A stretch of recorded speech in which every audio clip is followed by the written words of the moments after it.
Welcome back to another technical video. Today we're going to be going through your question, answering it, and hopefully finding that solution for you.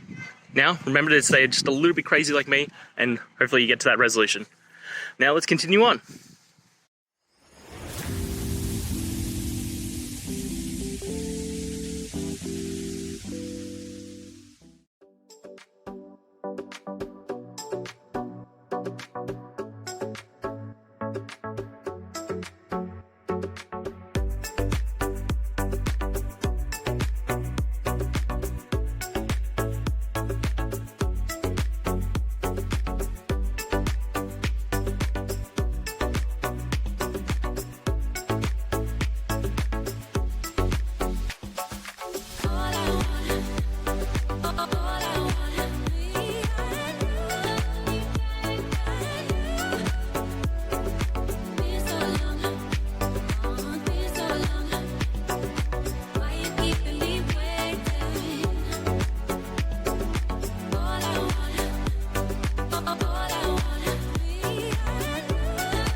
And that's it, guys. I hope that's found the answer that you were looking for and you got through to that solution.